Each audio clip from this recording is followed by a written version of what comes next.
before everything changed up. When you come to this area, does it trip you out? I imagine you probably spent a lot of time on Melrose and Fairfax and shit back 2011 area. Every time I come over here, I get memories and all that. Like, I just remember them days. Like, but it still feel the same. But yeah, like those are the good days. You know what I'm saying? Yeah. Before Diamond switched their store to the big store, when Hundreds had the store over there in the corner, like the small store. That being gone is weird for me, and I ain't even been around that long. Yeah, nah, but it's still classic old Fairfax though. Yeah. Yeah, it's a blessing. I had my own store, the Peas and Care store in Beverly for like 4 or 5 years.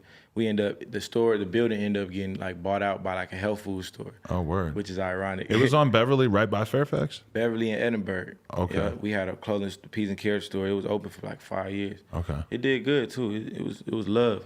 Yeah. I need to open a new one up. How do you view like the state of LA hip hop specifically these days? Because it feels like, and I realize I'm partisan because I'm out here and I'm more familiar with all these artists and shit, but it feels like there's like a wave that is way bigger than anything we've seen in a long time in terms of like LA based music. I'm happy with all the new artists coming out. It's a lot of new dope talent coming out. You know, Shoreline Mafia, Blueface, everybody, Roddy Ricch. It's a bunch of new artists coming out of LA right now. I'm happy about everybody coming out. We finna go crazy. I think LA we've been one of the most talented, you know what I'm saying, cities when it comes to music, and just for the culture, we've been setting trends and coming with that real, you know what I'm saying. And I think now, you know what I'm saying, it's like a more important time than ever for the West Side to turn up for sure. Facts. Long live Nip Hussle, you know what I'm saying. Long live my brother.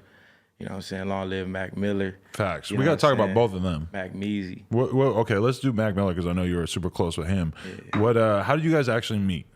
We met when I dropped the album Sleeping in Class, 10th, 11th grade. And then Mac actually hit me on Twitter. Like, he had like sent me a message like, yo, this album crazy. He like, bro, I want to bring you on tour. Like, that's how genuine it was. But was he a big artist to you at that time? I had just kind of found out about him. Yeah, because he must have been new then. Yeah, he was pretty new. He had just dropped the Kids project.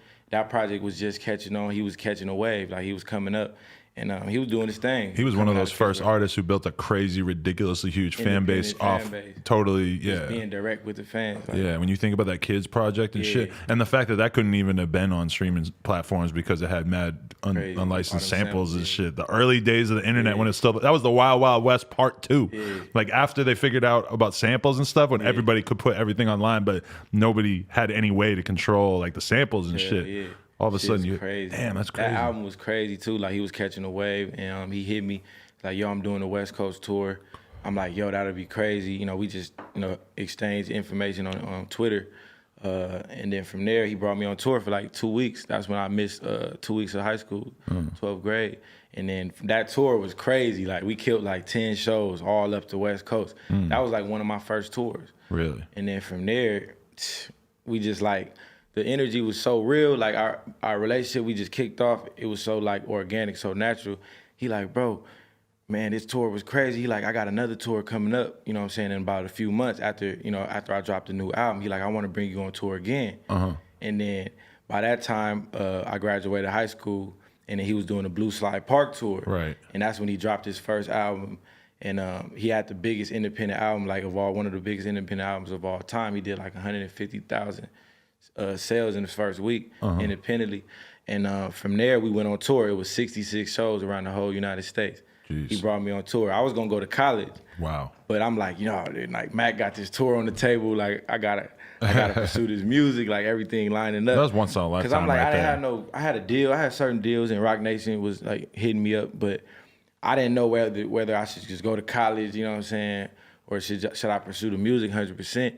But when bro threw the 3-month tour at me, it was like, it was a shoe-in. What the fuck was that like? 3 months on the road with Mac Miller. You're young as shit. That shit was changed my life, bro. Like, really? That shit was insane. Like, it was like, I even got homesick sometimes, bro. Like, being gone, that was my first time being away that long. Like, that shit was crazy. Like, it was just like, it was surreal, but it was like a life-changing experience.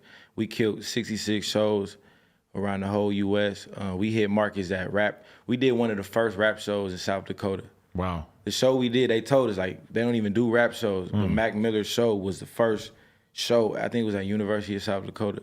So we was like breaking barriers. Like, every show was sold out. I was like, bro, your fan base, they was so loyal and just came out to every show. It must have been trippy to just be around his fan base at like mad colleges and all these like white kids and shit. Like, and they love me too. Like an audience that you didn't even necessarily know existed being in LA and shit. It's like a very different side of hip hop. Like the Midwest, everywhere, like a whole different crowd. And it was sold out every time. And just to see how they loved him, how they looked up to him was crazy. Like they was like, Mac Miller was like their hero, you know what I'm saying? Yeah. And he still is, you know what I'm saying?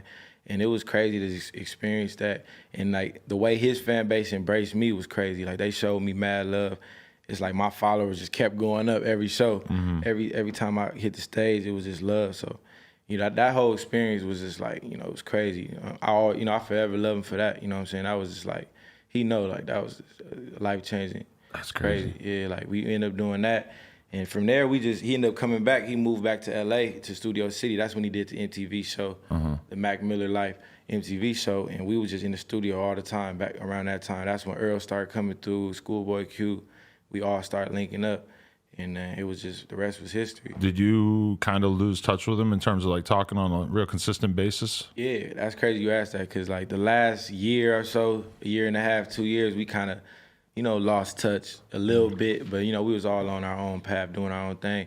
But I had just talked to him like a couple weeks before, and he was telling me like, hope everything's good. Like, he like, keep on working. Like, I see you working and stuff like that. And I was telling him congrats on the new album and stuff like that. And he was telling me thank you. And from there, that was probably the last time I talked to him. Do you think, because I mean, I've heard people try to act like Mac was in like a bad place mentally, which people are always going to try to make it out like that when you pass, you know, or not always, but when it seems drug related, people are always going to make it like you were depressed or whatever. And then I also heard people say he was fine, like he was doing great. He just probably got some shit that wasn't what he thought it was, and that, you know, he just got unlucky. Yeah, I mean, it seemed like he was up and down. He always a happy person. Like his energy was always happy. He was always the brightest person in the room. Like, you would never catch him mad. You know what I'm saying? I was always the one, like, I'll be mad more than bro. Like, he always happy. But, I mean, the last couple of times, it seemed like he was just growing a lot. It seemed like he was growing and thinking about a lot of new things and, like, soul searching. You know what I'm saying? It seemed like he was finding himself. And throughout that, you know, things happen. You know what I mean? Yeah, it's sad.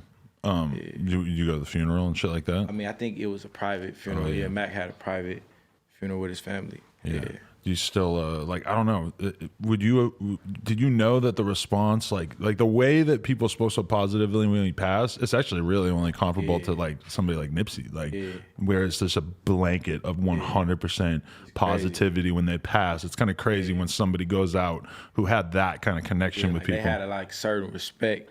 Like they was both certain type of artists. I feel like they both like built themselves up independently and both had a certain type of respect in the game that a lot of artists haven't been able to achieve yet. You get what I'm saying? Like, both of them, damn near nobody had anything negative to say about them. Yeah, like during their life, really. They were loved on like a certain type of level. Right. And I knew that, like even seeing Mac, like I told you, the way his tour was packed every show, like I knew people really loved him. Like, you know what I'm saying? It was a certain level of like his fans loved him to a certain level that I never really seen before. Same with Nipsey, like the respect he was getting, you know, even before he passed, like I saw it firsthand, and then after he passed, just seeing people really like wake up to it and really, you know, show him that respect that he really truly deserves. You know, it was dope to see. How'd you meet Nipsey? I mean, I met Nipsey like years ago, even when he first started doing his thing. Around the time he dropped his first single, "Hustle in the House," he was already dropping mixtapes. This is around like 2010. It's funny, my brother put up a tweet on Twitter, like one day we ran into Nipsey. We was like I was walking home from school, and we ran into Nipsey driving in his two-door Benz. He was driving, he ran into us. We like, Nipsey, we flagged him down. He pulled up on us. We like, bro, we rock with your music. My brother was telling him he was a fan of his That's music. A man of the people right there. If you're going to let a motherfucker flag you down on the street. Like, for real, though. Like, we was young niggas walking down the street. Yeah. And then he saw us, and then my brother, like, this my brother, Casey Veggies. And then Nipsey was like, Casey Veggies, like, I heard of you, bro. I seen you on the internet. Like, he like, I already seen, like, I know who you are. Like, let's link up. Yeah. So that's how me and Nip met, like, just on the street. That's lit. And then he already, like, tapped in. We just met on some real LA shit, you know People what I'm saying? will be talking about, like, an artist they work with, and they'll be like, oh, yeah, it was an organic connection. connection. And then in reality, it's like the label literally put you in a studio together.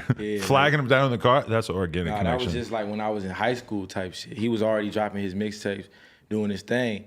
So that's just crazy when I think back. Like, you know what I'm saying? Then ever since then, we just been like brothers, you know what I'm saying? In the music game, like every time we link up, it's like a West Side connection. Like, you know what I'm saying? A real family connection. Me, him, Dom Kennedy, like Kendrick Lamar, the whole TDE. Everybody coming out the West, it's like we all family, I feel like. Yeah, was it kind of, did it have any like real effect on you when Nip passed? Like where was your mind at when you heard that? I was like for real, like I was in an emotional dump for like at least a month.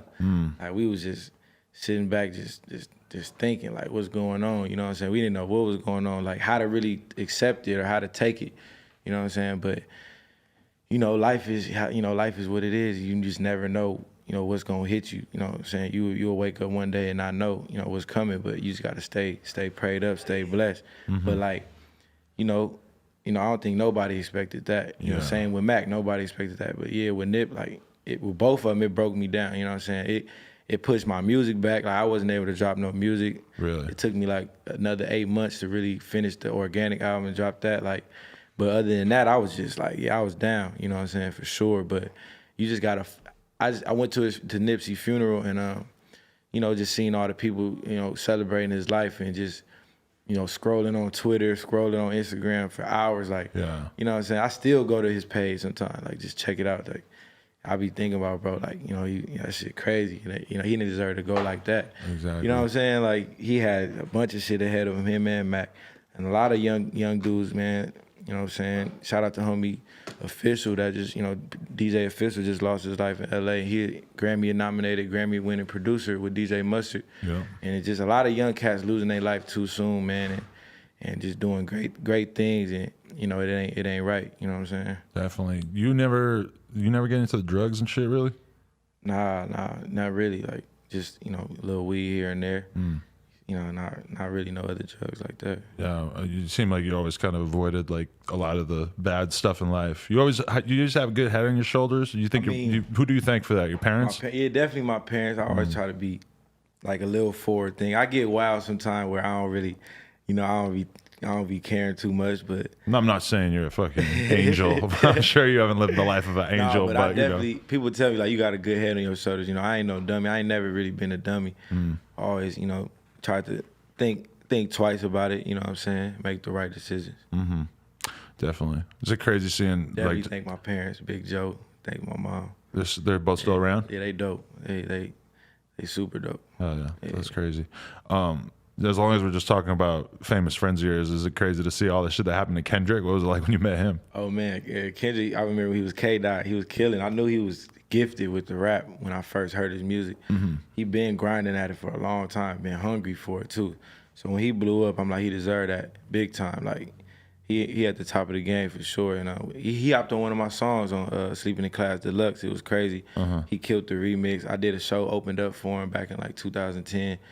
It was crazy just to see him just climb all the way up to the top. Right. He deserved it. I know this tattoo artist that told me that he tattoos Kendrick, and then Kendrick just rolls through with one dude, like super low key. Yeah, he low key. That's what I like about Kendrick.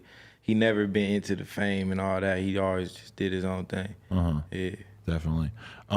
Did you sort of lose touch with Tyler over the years? No, like I seen Tyler like not too long ago. We hollered at each other for a couple hours. We ran into each other outside at a pizza spot. We talked for like an hour. Really?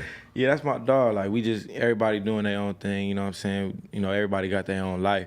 But like, yeah, we definitely need to reconnect on the music. I performed at the first Our Future Carnival. I need to get back over there, rock with my dog. I still never been. But yeah, he doing some great things out here. He really killing the game. Like just being an innovative, like an independent, just creative all across the board. And just to watch what he did, you know what I'm saying, coming up and seeing what the homies like Travis Scott, all the homies, they killing the game. It's great to see. Tyler or DJ Khaled? What you mean? Which one's better? Who had the number one in your eyes? Man. Oh yeah, that's crazy. Isn't that the funniest beef? That was crazy.